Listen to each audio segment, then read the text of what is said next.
Good afternoon friends, कैसे हैं भाई आप लोग बढ़िया हैं। और फ्रेंड्स, आप लोगों का तैयारी बहुत बढ़िया तरीके से चल रहा होगा। जैसा कि आप लोगों को पता है फ्रेंड्स, आप लोगों के लिए हम लूसेंट और एनसीईआरटी के निचोड़ प्रश्न डेली लेकर आते हैं। इस क्लास के माध्यम से आप लोगों को कराते हैं। और मेरे भाई, ये सारे कंटेंट जो भी आप एग्जाम की तैयारी कर रहे हैं वह सारे एग्जाम के लिए इंपॉर्टेंस होता है, क्योंकि आप लोग समझ सकते हैं साथियों कि लूसेंट और एनसीईआरटी के ही प्रश्न हम आप लोगों के लिए डेली कराते हैं। ये तो मेरे भाई रिकॉर्डेड क्लास होता है, जिसमें हम लोग एनसीईआरटी और लुसेंट के निचोड़ प्रश्न करते हैं, मिक्स कंटेंट करते हैं। ठीक है, इसमें केवल मिक्स होता है दोनों का। ठीक है, और जो एक मेरे भाई 7 PM में क्लास चलती है, वो भी मेरे भाई लाइव क्लास चलती है। आप लोग भी उसमें जुड़ सकते हैं। उसमें साथियों टॉपिक वाइज, हर टॉपिक से रिलेटेड उसमें हम प्रश्न कराते हैं। तो मेरे भाई, ये दोनों जो क्लास चल रही है आप लोगों के लिए, लुसेंट और एनसीईआरटी का, ये बहुत ज़्यादा इंपॉर्टेंस है आप लोगों के एक पॉइंट ऑफ व्यू से। ठीक है, तो यहाँ पे फ्रेंड्स मिक्स कंटेंट यानी निचोड़ प्रश्न होता है हम लोगों का। और ये जो हम लोगों का प्रैक्टिस सेट है 19 नंबर है। और क्लास मेरे भाई हम लोगों का ये जो चल रहा है ना, लुसेंट और एनसीईआरटी का डेली, ये 108वां क्लास है। तो बहुत धमाकेदार प्रश्न होता है और सब कुछ आप लोगों को हम यहाँ पे बेहतरीन तरीका से समझाते हैं, बताते हैं। तो इस क्लास में तो बताते नहीं है, केवल प्रश्न कराते हैं। जो लाइव क्लास चलता है ना, उसमें हम आप लोगों को सारा चीज डिटेल से समझाते हैं, बताते हैं। तो एक बार आप लोग क्लास की सेशन को मेरे भाई शेयर कर लीजिएगा। और इस फैमिली को आप लोगों का ही सपोर्ट का जरूरत है। आप लोग ही इस फैमिली को सपोर्ट कर सकते हैं और इस फैमिली को बड़ा बनाने में अपना योगदान फ्रेंड्स आप ही लोग दे सकते हैं। तो यहाँ पे अगर बात करेंगे, पहला प्रश्न कह रहा है कि फ्रेंड्स, निम्नलिखित में से किस झील को रहस्यमयी झील के नाम से जाना जाता है। बहुत बढ़िया प्रश्न है कि रहस्यमयी झील के नाम से किस झील को जाना जाता है। तो मेरे भाई, यहाँ पे रूपकुंड झील दिया गया है ना, रूपकुंड झील, इसी को मेरे साथियों रहस्यमयी झील के नाम से जाना जाता है। ठीक है, उसी तरह मेरे इंग्लिश वाले भाई देख सकते हैं कि which lake is also known as the mystery lake. तो आप लोग रूपकुंड झील को सही कर लीजिएगा। ठीक है, ये सही जाएगा मेरे भाई। तो इसे आप लोग ध्यान में रख लीजिएगा, ये सारा कुछ इंपॉर्टेंस है। आगे बात करेंगे फ्रेंड्स, देख लीजिएगा, रूपकुंड है ना मेरे भाई। अच्छा, इसके आगे बात करेंगे, देख सकते हैं सेकंड प्रश्न है यहाँ पे। सेकंड नंबर जो प्रश्न दिया गया है कि सूची 1 और सूची 2 को मिलान करना है। सूची 1 और सूची 2 को मिलान करना है, ये भी बहुत बढ़िया प्रश्न है। यहाँ पे खाद्य उत्पादन वृद्धि, खाद्य उत्पादन जो वृद्धि होता है, ये हरित क्रांति के अंतर्गत आता है। अगर यहाँ पे बात करेंगे फ्रेंड्स दूध उत्पादन का, तो मेरे भाई दूध उत्पादन जो होता है ये नीली क्रांति से संबंधित है। मत्स्य पालन ये श्वेत क्रांति, और जो उर्वरक उत्पादन होता है ये भूरी क्रांति के नाम से ये इसको जाना जाता है। यानी यहाँ पे पहला, दूसरा, तीसरा, चौथा डायरेक्ट सही हो रहा है। तो यहाँ पे अगर बात करेंगे फ्रेंड्स, हम लोग अगर ऑप्शन की ओर ध्यान देंगे, तो हम लोगों का ऑप्शन नंबर जो फर्स्ट जाएगा ना साथियों, इसे हम लोग सही कर सकते हैं। ठीक है, तो यहाँ पे भी आप लोग देख सकते हैं, जो मेरे इंग्लिश वाले साथी है भाई हैं, इंक्रीज इन फूड प्रोडक्शन, तो यहाँ पे देख सकते हैं ग्रीन रेवोल्यूशन को आप लोग सही कर लीजिएगा। या इसके बाद अगर बात करेंगे मेरे भाई बी का, तो मिल्क जो प्रोडक्शन हो जाएगा ब्लू रिवोल्यूशन। यहाँ पे फिशरीज की बात करेंगे तो व्हाइट रिवोल्यूशन, और फर्टिलाइजर्स की बात करेंगे तो ब्राउन रिवोल्यूशन। ऑप्शन नंबर आप लोग भी यहाँ पे ए ऑप्शन को सही कर लीजिएगा। इसके आगे बात करेंगे मेरे भाई करनाल बंट रोग का। यहाँ पे जो तीसरा नंबर प्रश्न में दिया गया है कि करनाल बंट रोग ये किस फसल से संबंधित हो जाएगा। बहुत बढ़िया प्रश्न है। तो करनाल बंट जो रोग है ये गेहूं से संबंधित है, वीट से संबंधित हो जाएगा। ठीक है, यहाँ पे इंग्लिश वाले भाई आप लोग भी देख सकते हैं, Karnal bunt disease in related to which crop, तो ये जो कौन से फसल से संबंधित हो जाएगा, तो वीट, यहाँ पे आप लोग गेहूं को सही कर लीजिएगा, सी यहाँ पे सही जाएगा। इसके आगे बात करेंगे, नेक्स्ट प्रश्न है मेरे साथियों की चौथा, की ग्रेट विक्टोरिया मरुस्थल कहाँ पे स्थित है। ग्रेट विक्टोरिया मरुस्थल कहाँ पे स्थित है, तो भाई यहाँ पे बात करेंगे, जो सही आंसर का बात करेंगे ना, डी ऑप्शन, ये सही जाएगा। ऑस्ट्रेलिया में स्थित है ग्रेट जो विक्टोरिया मरुस्थल है भाई, कहाँ पे स्थित है, तो ऑस्ट्रेलिया शहर में स्थित हो जाएगा। ठीक है, तो यहाँ पे इंग्लिश वाले भाई आप लोग भी देख सकते हैं कि where is the great Victoria desert located, तो ऑस्ट्रेलिया यहाँ पे हम लोग सही करेंगे। राइट है, तो डी इज राइट आंसर होगा। इसके आगे बात करेंगे, प्रश्न 5 है मेरे भाई। यहाँ पे प्रश्न 5 है कि किस अफ्रीकी देश की सीमा भूमध्य सागर से नहीं लगती है। बहुत बढ़िया प्रश्न है कि कौन सा ऐसा जो अफ्रीका देश है मेरे भाई, जिसकी जो भूमध्य सागर से इसकी जो है सीमा नहीं लगती है। बहुत बढ़िया, बहुत शानदार सा ये मेरे भाई प्रश्न हो जाएगा। ठीक है, तो यहाँ पे अगर भाई बात करेंगे ना चाडका, यहाँ पे जो ऑप्शन नंबर दिया गया है चाडका, इसे आप लोग सही कर लीजिएगा, ऑप्शन नंबर ए सही जाएगा। ठीक है, तो इसी तरह यहाँ पे अभी मेरे भाई आप लोग भी देख सकते हैं कि which American country does not share a border with the Mediterranean sea, तो यहाँ पे चार्ट को आप लोग सही कर लीजिएगा, मेडिटेरेनियन सी। ठीक है, तो ये ऑप्शन सही जाएगा।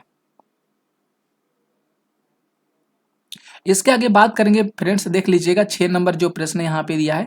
6 नंबर प्रश्न दिया गया है कि डेविस जल संधि किस सागर से संबंधित हो जाएगा। डेविस जो जल संधि है किस सागर से संबंधित है, तो बेफिन खाड़ी और अटलांटिक महासागर की अगर जिक्र करेंगे तो ये डेविस जल संधि से रिलेटेड हो जाएगा। ठीक है, ए ऑप्शन को आप लोग मेरे भाई सही कर लीजिएगा। तो देख सकते हैं यहाँ पे जो डेविस जल संधि है ये एसोसिएटेड विथ विच सी, तो ये आप लोग यहाँ पे सही कर लीजिएगा, बेफिन बे और यहाँ पे अटलांटिक जो ओशियन हो जाएगा, इसे हम लोग कर देंगे ओशियन को। ठीक है, इसके आगे बात करेंगे फ्रेंड्स, जो 7 प्रश्न है कि मांग का नियम किस पर आधारित है। तो मांग का जो नियम है ये उपभोक्ता की जो प्राथमिकता होती है, जो कंज्यूमर होते हैं, जो उनका प्रीफरेंस होता है, इसी को हम लोग सही कर लेंगे। यहाँ पे दिया गया है मेरे भाई इंग्लिश में कि the law of demand is based on the consumer का जो परफॉर्मेंस होगा ना, वही मांग का नियम पर आधारित हो जाएगा। ठीक है, तो यहाँ पे मेरे भाई आप लोग ये ऑप्शन को सही कर लीजिएगा। इसके आगे बात करेंगे प्रश्न नंबर 8 पर। 8 नंबर प्रश्न है कि भारत में राष्ट्रीय आय का आकलन पहली बार किसने के द्वारा किया गया था। तो मेरे भाई याद रख लीजिएगा, दादा भाई नौरोजी के द्वारा किया गया था। ठीक ना, यहाँ पे भारत में राष्ट्रीय आय का आकलन जो है दादा भाई नौरोजी के द्वारा किया गया था। और मेरे भाई आप लोग भी यहाँ पे देख सकते हैं estimated the national income in India, तो दादा भाई नौरोजी। ठीक है, ऑप्शन नंबर ए आप लोग सही कर लीजिएगा। इसके बाद आगे बात करेंगे प्रश्न 9 है। प्रश्न 9 यहाँ पे दिया गया है मेरे भाई कि भारत में सर्वप्रथम आर्थिक सुधार नीति जो है कब प्रारंभ की गई थी। आर्थिक सुधार नीति को कब प्रारंभ किया गया था, तो मेरे भाई 1991 में किया गया था। कब किया गया था मेरे भाई, तो 1991 में किया गया था। आप लोग जो है डी ऑप्शन को सही कर सकते हैं। ठीक है, when where economics reform for the introduction in India, तो 1991 1991। ठीक है, 1991 को आप लोग सही करिएगा, यहाँ पे डी ऑप्शन सही चला जाएगा। इसके आगे बात करेंगे 10 प्रश्न पे। अगर भाई देखेंगे हम लोग 10 प्रश्न है कि जब किसी माध्यम में ताप बढ़ता है, यानी जब किसी माध्यम में बात करेंगे जो टेम्परेचर होता है वह इंक्रीज करता है, बढ़ता है, तो उस माध्यम में प्रकाश का वेग पर क्या प्रभाव पड़ता है। तो उस माध्यम में प्रकाश का जो वेग होता है अपरिवर्तित रहता है। क्या रहता है मेरे भाई, अपरिवर्तित रहता है, रिमेन्स अनचेंज। देख रहे हैं ना, यहाँ पे जो सी ऑप्शन में दिया गया है, आप लोग इंग्लिश वाले भाई आप लोग रिमेन्स अनचेंज को सही कर सकते हैं। यहाँ पे आप लोग भी प्रश्न देख सकते हैं कि what happens to the speed of light when the temperature of the medium increase, तो सी ऑप्शन को आप लोग सही कर लीजिएगा। इसके आगे बात करेंगे प्रश्न 11 है मेरे भाई, देख सकते हैं 11 नंबर प्रश्न है कि डायनेमो वह यंत्र है जो निम्न ऊर्जा को परिवर्तित करता है। तो डायनेमो जो होता है यह यांत्रिक ऊर्जा को वैद्युत ऊर्जा में कन्वर्ट करता है। तो यहाँ पे आप लोग देख सकते हैं a dynamo convert which type of energy, तो जो mechanical energy to electrical energy, मतलब यांत्रिक ऊर्जा को वैद्युत ऊर्जा में कन्वर्ट करता है डायनेमो। ठीक है, इसके आगे बात करेंगे प्रश्न नंबर 12 है। देखिएगा भाई, यहाँ पे 12 प्रश्न दिया गया है कि जब कोई वस्तु को पानी में डुबोया जाता है, मतलब कोई भी जो ऑब्जेक्ट होता है उसको सबमर्ज्ड इन वाटर में डुबोया जाता है, तो उसके भार में कमी निम्न में से किसके बराबर होती है। यह अच्छा सा प्रश्न है, बेहतरीन है। तो उसके द्वारा जो हटाए हुए जो द्रव्य की जो मात्रा होती है ना, उसके वजह से होता है। ठीक है, तो बी ऑप्शन को हम लोग यहाँ पे सही कर लेंगे। तो यहाँ पे इंग्लिश वाले भाई आप लोग भी देख सकते हैं कि when an object in submerged in water the decrease in the weights of equal to, तो यहाँ पे अगर बात करेंगे तो mass of the displace liquid को आप लोग सही कर सकते हैं, बी यहाँ पे सही जाएगा। इसके आगे बात करेंगे 13 प्रश्न है। 13 नंबर प्रश्न है कि चिनार वन्यजीव विहार किस राज्य में स्थित है। चिनार वन्यजीव विहार जो है ये किस राज्य में स्थित है, केरल में स्थित है। किस राज्य में स्थित है, केरल में। तो चिनार विल्ड लाइफ यहाँ पे sanctuary is located in which state, तो केरला को आप लोग सही कर सकते हैं, ए ऑप्शन यहाँ पे सही जाएगा। ठीक है, इज राइट आंसर ए जाएगा। आगे बात करेंगे मेरे भाई यहाँ पे जो 14 प्रश्न है, 14 प्रश्न की बात किया है कि पृष्ठ तनाव का एसआई मात्रक क्या होता है। तो पृष्ठ तनाव का एसआई मात्रक न्यूटन मीटर होता है। क्या होता है, न्यूटन मीटर होता है। तो जिसको हम लोग कह सकते हैं what is the SI unit of surface tension, तो न्यूटन मीटर आप लोग भी सही कर लीजिएगा। नेक्स्ट प्रश्न की बात करेंगे 15, देख लीजिएगा। यहाँ पे 15 प्रश्न दिया गया है कि निम्नलिखित में से फास्फोरस का अयस्क इनमें से कौन सा नहीं है। तो ग्रेनाइट की बात करेंगे मेरे भाई, ग्रेनाइट जो हो जाएगा ये फास्फोरस का अयस्क नहीं माना जाता है। फास्फोराइड यहाँ पे फ्लोरापाइप और जो क्लोरापाइप दिया गया है क्लोरापाइट, ये सारे फास्फोरस का अयस्क हो जाएंगे। राइट, तो ए ऑप्शन की बात करेंगे सही जाएगा। यहाँ पर भी आप लोग भी देख सकते हैं कि which of the flowing is not an ore of phosphorus, तो ग्रेनाइट को आप लोग सही कर सकते हैं, ए ऑप्शन सही जाएगा। ठीक है, फास्फोरस जो है ग्रेनाइट का अयस्क नहीं माना जाता है। इसके आगे बात करेंगे 16 प्रश्न है कि रासायनिक तत्वों के दूसरे तत्व से योग करने की क्षमता निम्न में से किसके द्वारा पता लगाया जा सकता है। तो मेरे भाई ये भी प्रश्न बहुत बढ़िया है। तो उसकी जो संयोजकता होती है ना भाई, इसकी वजह से पता लगाया जा सकता है। जो रासायनिक तत्व के जो दूसरे तत्व होते हैं उनके योग करने की जो क्षमता होती है उसकी संयोजकता के द्वारा जो है उसको पता लगाया जा सकता है, जिसको वैलेंसी बोला जाता है। संयोजकता को क्या बोला जाता है? वैलेंसी बोला जा सकता है। ठीक है, तो यहाँ पे आप लोग भी देख सकते हैं the ability of chemical elements to combine with other elements is determined by। तो वैलेंसी को आप लोग सही कर सकते हैं, ए ऑप्शन सही जाएगा। आगे बात करेंगे जो 17 प्रश्न है कि वेल्डिंग के लिए निम्न में से किस मिश्रण का प्रयोग किया जाता है। वेल्डिंग के लिए तो मेरे भाई किया जाता है आयरन ऑक्साइड और एल्युमिनियम का प्रयोग किया जा सकता है। ठीक है, इसी तरह यहाँ पे आप लोग भी देखिएगा which mixtures is use for welding. तो आयरन ऑक्साइड और फ्रेंड्स हम लोग एल्युमिनियम को सही करेंगे। राइट आंसर ए यहाँ पे सही चला जाएगा। ठीक ना, इसके आगे बात करेंगे प्रश्न 18 है भाई, वाशिंग सोडा निम्नलिखित में से किसका सामान्य नाम होता है। तो वाशिंग सोडा जो होता है सोडियम कार्बोनेट का सामान्य नाम होता है, सोडियम कार्बोनेट। ठीक है, वाशिंग सोडा यदि कॉमन नेम तो सोडियम कार्बोनेट को हम लोग सही कर लेंगे। इसके आगे बात करेंगे प्रश्न 19 है। 19 नंबर प्रश्न दिया गया है कि धाबा रहित लोहा बनाने के लिए लोहा के साथ प्रयुक्त होने वाला महत्वपूर्ण धातु या तत्व बोला जा सकता है उसमें इनमें से कौन सा हो जाएगा। ऑप्शन बताना होगा तो क्रोमियम को हम लोग सही करेंगे। ठीक है, ये जो हो जाएगा धाबा रहित लोहा बनाने के लिए लोहे के साथ जो प्रयुक्त होने वाला धातु या तत्व है वह है मेरे भाई क्रोमियम हो जाएगा। ठीक है, तो यहाँ पे अभी आप लोग देख सकते हैं फ्रेंड्स की which metal is added to iron to produce stainless steel. तो आप लोग क्रोमियम को सही कर सकते हैं, डी यहाँ पे सही जाएगा। आगे बात करेंगे मेरे भाई, देख लीजिएगा 20 प्रश्न है। 20 नंबर प्रश्न दिया गया है कि सोडियम क्लोराइड में उपस्थित कौन सी अशुद्धता नमी सोखती है। ये देख रहे हैं ना कितना बढ़िया बढ़िया प्रश्न है। तो मेरे भाई याद रख लीजिएगा मैग्नीशियम क्लोराइड। ठीक ना, सोडियम क्लोराइड में उपस्थित कौन सी अशुद्धता नमी को सोखती है। तो मैग्नीशियम क्लोराइड सोखती है। ओके, तो ए ऑप्शन सही जाएगा। तो इस तरह मेरे भाई आप लोग भी देख सकते हैं जो इंग्लिश मीडियम वाले विद्यार्थी हैं कि which impurity in sodium chloride absorb moisture. तो यहाँ पे आप लोग ए ऑप्शन को सेक सकते हैं, मैग्नीशियम क्लोराइड को। राइट है, तो ए जिस सही जाएगा। इसके आगे बात करेंगे प्रश्न नंबर 21 है। यहाँ पे अगर 21 से प्रश्न की बात करते हैं भाई कि एक घोल किसका कोलाइडी विलयन होता है। एक घोल जो होता है ये किसका कोलाइडी विलयन होता है। तो ये द्रव से द्रव में होता है, यानी लिक्विड से लिक्विड जो होता है ये इसका कोलाइडी विलयन माना जाता है। ठीक है, तो ये solution is a colloidal dispersion of liquid to liquid हो जाएगा। लिक्विड इन लिक्विड को आप लोग सही करिएगा। ठीक है, डिस्प्रीज। इसके आगे बात करेंगे प्रश्न नंबर 22 है। 22 नंबर प्रश्न है कि हाइपरटेंशन जो शब्द होता है निम्नलिखित में से किसके लिए प्रयोग किया जाता है। हाइपरटेंशन शब्द का, तो जो रक्तचाप बढ़ जाता है ना उसके वजह से हाइपरटेंशन शब्द का प्रयोग किया जा सकता है। ठीक है, तो यहाँ पे देख सकते हैं the term hypertension is use for. तो हाई ब्लड जो प्रेशर हो जाता है इसी को हाइपरटेंशन के नाम से जाना जाता है। प्रश्न बात करेंगे 23 प्रश्न है कि अल्जाइमर रोग जो होते हैं मानव शरीर का कौन से भाग या अंग को प्रभावित करते हैं। तो अल्जाइमर रोग जो होते हैं ये मस्तिष्क को प्रभावित करते हैं। जो हम लोगों का मस्तिष्क होता है, ब्रेन होता है, उसको प्रभावित कर सकते हैं। जो यहाँ पे आप लोग देख सकते हैं Alzheimer disease affect which part of the human body. तो मेरे भाई यहाँ पे ब्रेन को आप लोग सही कर लीजिएगा, यहाँ पे सी ऑप्शन सही जाएगा। इसके आगे बात करेंगे मेरे भाई 24 प्रश्न है कि मानव मस्तिष्क का वह कौन सा अंग है निगलने और उगलने का नियामक केंद्र माना जाता है। तो मेरे भाई याद रख लीजिएगा मेडुला ऑब्लोंगेटा को माना जाता है। मेडुला जो ऑब्लोंगेटा है इसी को निगलने और उगलने का नियामक केंद्र माना जाता है। जैसे आप लोग देख सकते हैं यहाँ पे which part of the human brains control swelling और वॉमिटिंग। ठीक है, तो यहाँ पे मेडुला ऑब्लोंगेटा को आप लोग सही करिएगा, सी ऑप्शन यहाँ पे सही जाएगा। इसके आगे बात करेंगे प्रश्न नंबर 25 है।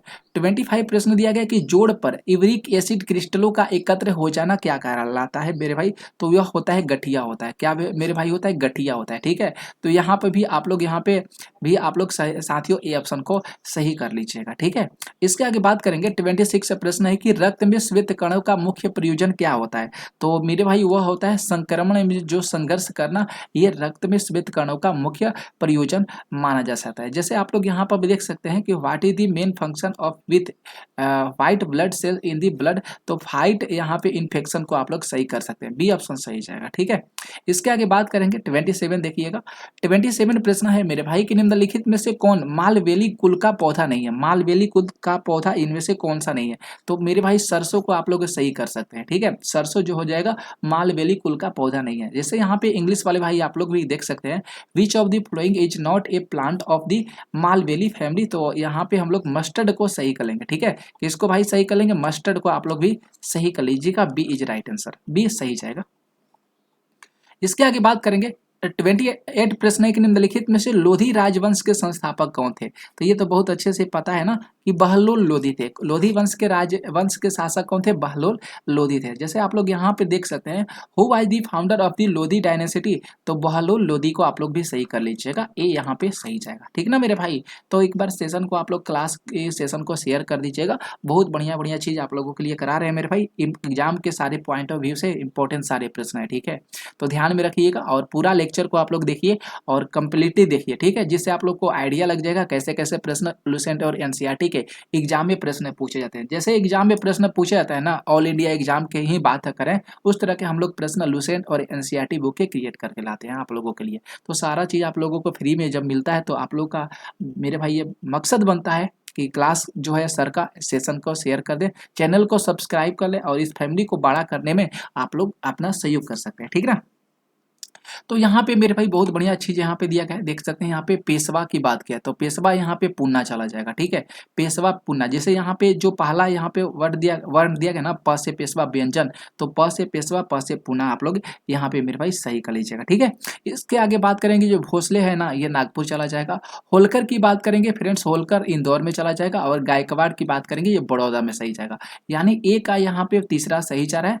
और बी की बात करेंगे मेरे भाई भोसलो नागपुर ना, भोसले नागपुर, और होलकर जो हो जाएगा पहला इंदौर, और डी की बात करेंगे गायकवाड़ तो ये दूसरा में चला जाएगा ना। 3 4 1 2 यहाँ पे मेरे भाई सही जा रहा है, 3 4 1 2 यहाँ पे सही जा रहा है। तो यहाँ पर भी आप लोग देख सकते हैं पेशवा इंदौर कर लीजिएगा मेरे भाई। ठीक है, इसके बाद भोसले की बात करेंगे तो बड़ौदा आप लोग करिएगा, होलकर पुणे और गायकवाड़ नागपुर। ठीक है, तो यहाँ पे मेरे भाई कौन सा ऑप्शन जो सही जा रहा है, तो ए ऑप्शन यहाँ पे सही जा रहा है, आप लोग भी सही कर लीजिएगा। आगे बात करेंगे प्रश्न 30 है कि मध्यकालीन महाकाव्य पद्मावत ये जो है किसके द्वारा लिखा गया था, तो ये लिखा गया था मलिक मुहम्मद जायसी के द्वारा। ठीक है, जो यहाँ पे आप लोग देख सकते हैं कि हु रोड दी पद्मावत जो है यहाँ पे दिया गया है महाकाव्य जो इपिस है, ये पद्मावत किसके द्वारा लिखा गया था, तो मेरे भाई मलिक मुहम्मद जायसी के द्वारा लिखा गया था, आप लोग भी यहाँ पे सही कर सकते हैं। इसके आगे बात करेंगे फ्रेंड्स, जो 31 नंबर प्रश्न है कि दिल्ली में हुमायूं का मकबरा किसके द्वारा बनाया गया था, तो हाजी बेगम के द्वारा बनाया गया था।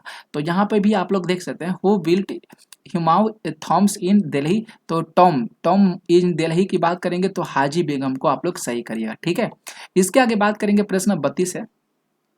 32 नंबर जो प्रश्न है भाई कि विजयनगर राजाओं ने निम्नलिखित में से किस देवता के नाम पर शासन किए थे, विजयनगर के राजाओं जो थे ये निम्नलिखित में से कौन सी देवता के नाम पर शासन किए थे, बीरूपक्ष को सही करिएगा। ठीक है, बीरूपक्ष जो देवता थे उन लोगों के नाम पर ही जो विजयनगर के राजा महाराजा होते थे वह इन पर शासन किए थे। ठीक है, तो यहाँ पे देख सकते हैं मेरे भाई आप लोग भी बीरूपक्ष को जो है यहाँ पे सिलेक्ट कर लीजिएगा, बी यहाँ पे सही जाएगा। तो यहाँ पे भी आप लोग देख सकते हैं the Vijayanagara rulers ruled in the name of the which dynasty, तो विरूपक्ष को आप लोग सही करिएगा।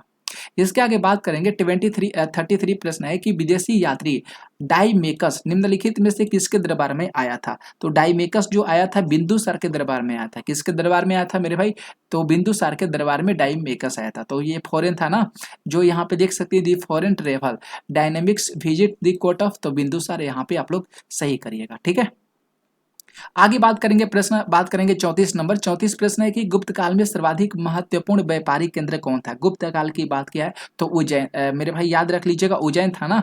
गुप्त काल की जो बात किया है तो सर्वाधिक जो व्यापारिक केंद्र माना जाता था, यहाँ पे आप लोग भी देख सकते हैं which was the most important trade centre during the गुप्त पीरियड, तो उज्जैन को हम लोग मेरे भाई सही कर लेंगे, आप लोग भी उज्जैन को सही करिएगा, ए ऑप्शन सही जाएगा। अगर मेरे भाई 35 प्रश्न की बात करेंगे एलोरा की बात करें ना, एलोरा का जो प्रसिद्ध कैलाश मंदिर का निर्माण किस शासक के द्वारा कराया गया था? तो मेरे भाई कृष्ण प्रथम के द्वारा कराया गया था, ऑप्शन ए सही जाएगा। इस तरह भाई आप लोग भी देख सकते हैं, who built the famous Kailash temple in Ellora, तो यहाँ पे आप लोग कृष्ण प्रथम को सही कर लीजिएगा। आगे बात करेंगे भाई, देखिएगा 36 प्रश्न है मेरे भाई, कि भारत का व्यापारिक संबंध सबसे पहले किस यूरोपीय देश से स्थापित हुआ था? भारत का जो व्यापारिक संबंध है सबसे पहले किस यूरोपीय देश से स्थापित हुआ था? बढ़िया प्रश्न है। अरे भाई ये क्या हो गया?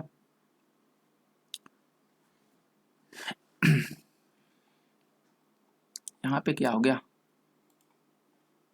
अच्छा हाँ ठीक है फ्रेंड्स, हो चुका है मेरे भाई, अब दिक्कत नहीं है। कि भारत का जो व्यापारिक संबंध है सबसे पहले किस यूरोपीय देश से स्थापित हुआ था, ये प्रश्न कर रहा है ना। तो मेरे भाई याद रख लीजिएगा, पुर्तगाल से। किससे भाई? पुर्तगाल से। तो यहाँ पर भी आप लोग देख सकते हैं जो पुर्तगाल को आप लोग भी सही कर लीजिएगा, ए ऑप्शन सही जाएगा।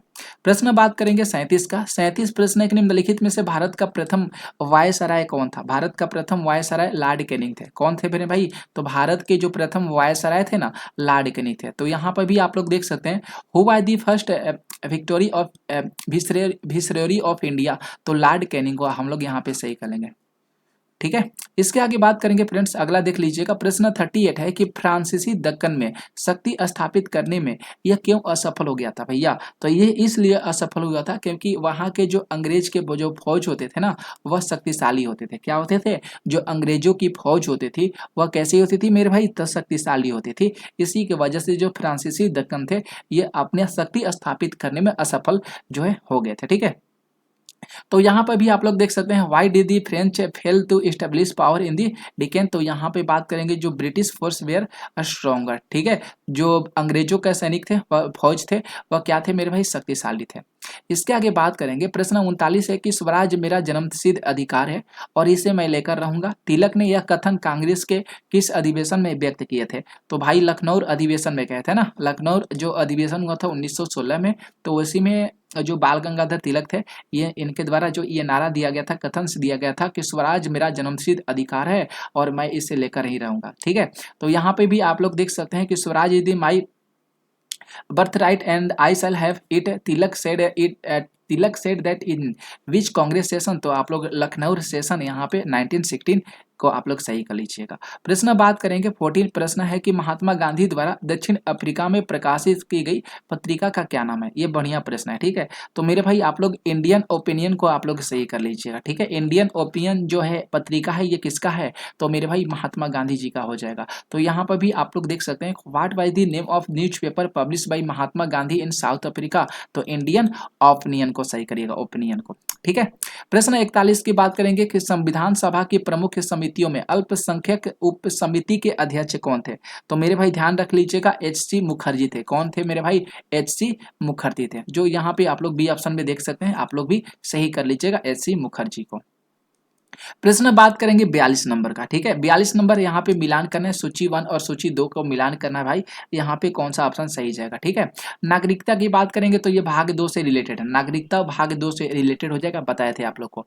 पंचायत भाग 9 से हो जाएगा, राजभाषा भाग 17 से होगा, सहकारी समिति भाग 9 का ख से रिलेटेड हो जाएगा। यानी ए का यहाँ पे पहला तो सही गया, बी की बात करेंगे तो चौथा सही गया, सी जो राजभाषा है भाग 17 से रिलेटेड है, मतलब सी का दूसरा होगा ना, और डी की बात करेंगे फ्रेंड्स सहकारी समिति तीसरा होगा। 1 4 2 3 कहाँ पे जा रहा है? तो सी ऑप्शन में जा रहा है ना, 1 4 2 3 सी ऑप्शन में जा रहा है, तो हम लोग कर लेंगे 1 4 2 3। इसी तरह मेरे भाई सिटीजनशिप की बात करेंगे, आप लोग भी सिटीजनशिप पार्ट 2 हो जाएगा, पंचायत की तो पार्ट 9 होगा ना, यहाँ पे ऑफिशियल जो लैंग्वेज हो जाएगा पार्ट 17 और 17, और जो कोऑपरेटिव सोसाइटीज हो जाएगा पार्ट 19 का बी हो जाएगा। मतलब यहाँ पे 1 4 2 3 भी आप लोग यहाँ पे सही कर लीजिएगा। ठीक है, इसके आगे बात करेंगे 43 पे।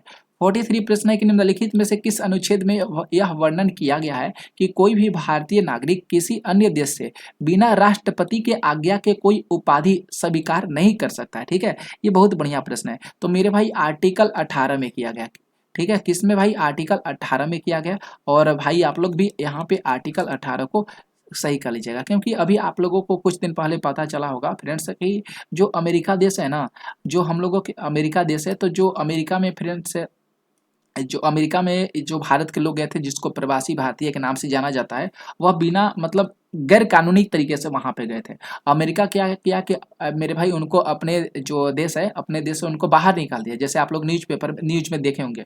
और वह जो है फ्रेंड्स, जो सैन्य वाहन है, वह सैन्य उसका जो हवाई जहाज है ना, उसी के माध्यम से मेरे भाई जो भारतीय नागरिक है, जो भारतीय प्रवासी हैं, उनको अपने जो सैन्य जो हवाई जहाज है उसको बैठाकर जो इंडिया इसको लाकर छोड़ा है। और उनके जो पैरों में बेड़ियां, हाथों में बेड़ियां थी।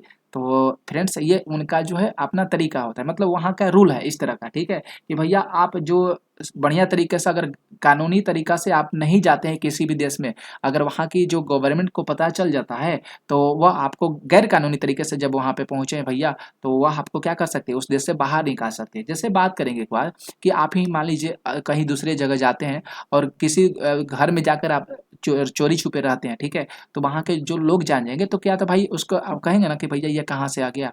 तो यही चीज़ होता है भाई। तो यहाँ पे आर्टिकल 18 को आप लोग सही कर लीजिएगा।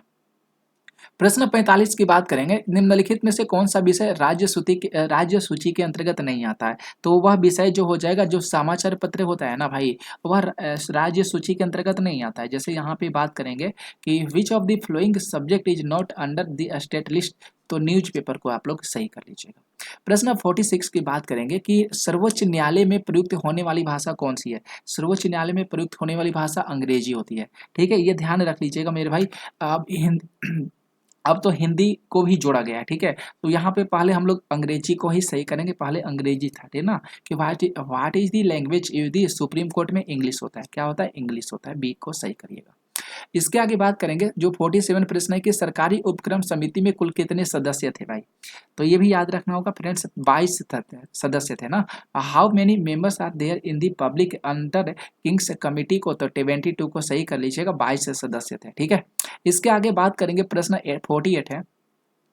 48 प्रश्न है कि किस संविधान संशोधन के द्वारा राष्ट्रीय आपातकाल आर्टिकल 352 के अधीन उद्घोषणा संपूर्ण भारत में या किसी एक भाग में की जा सकती है। उद्घोषणा की बात किया है, ठीक है, उद्घोषणा है यहाँ पे।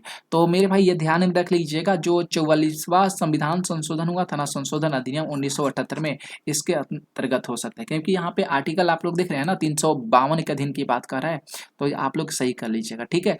तो यहाँ पे भी आप लोग भी सही कर सकते हैं फ्रेंड्स। जो 48 है, यहाँ पे 44 जो एविडेंट एक्ट 1978 था ना, इसे आप लोग सही कर सकते हैं। इसके आगे बात करेंगे, जो 49 प्रश्न है मेरे भाई, कि 1946 में हुई गठित अंतरिम सरकार डॉक्टर राजेंद्र प्रसाद ने कौन से विभाग को संभाले थे। तो जो बाहरी और कृषि विभाग थे ना, इसी को संभालते, बाह्य और जो कृषि विभाग थे फ्रेंड्स, इन्हीं को राजेंद्र कुमार जी जो थे संभालते। भाई भैया खाद ना होना चाहिए, खाद और कृषि की बात किया गया, किसका, खाद और कृषि विभाग को संभाले थे। तो यहाँ पे आप लोग देख सकते हैं दिया गया, देखिए तो हिंदी में गलत हो सकता है लेकिन इंग्लिश में कभी गलत नहीं हो सकता है। तो यहाँ पर भी आप लोग देख सकते हैं, जो हैंडल किए थे डॉक्टर राजेंद्र प्रसाद जी, अंतरिम interim government for the 1946, which department was the handle by doctor Rajendra Prasad, तो फूड एंड एग्रीकल्चर दिया है ना, तो इसे आप लोग सही कर लीजिएगा। इसके आगे बात करेंगे, 50 प्रश्न है कि निम्न में से किस पंचवर्षीय योजना का लक्ष्य तीव्रतम और सामाजिक विकास का था। तो मेरे भाई याद रख लीजिएगा, ये भी बहुत बढ़िया प्रश्न है। तो 11वीं पंचवर्षीय योजना, ठीक है। The which 5 year plans aimed at rapid and the social development, तो यहाँ पे 5th, यहाँ पे देख सकते हैं 11th, माफ कीजिएगा 11th 5 ईयर प्लान को आप लोग सही करिएगा, सी ऑप्शन सही जाएगा। तो ये कितना बढ़िया बढ़िया प्रश्न था भाई आप लोगों के लिए। कैसा लगा क्लास आप लोगों को जरूर कमेंट करके बता दीजिएगा, और इस वीडियो को आप लोग शेयर करिएगा जो भी आप लोगों के पास ग्रुप होंगे, ठीक है। तो मिलेंगे अगली क्लास में, आज के लिए थैंक यू।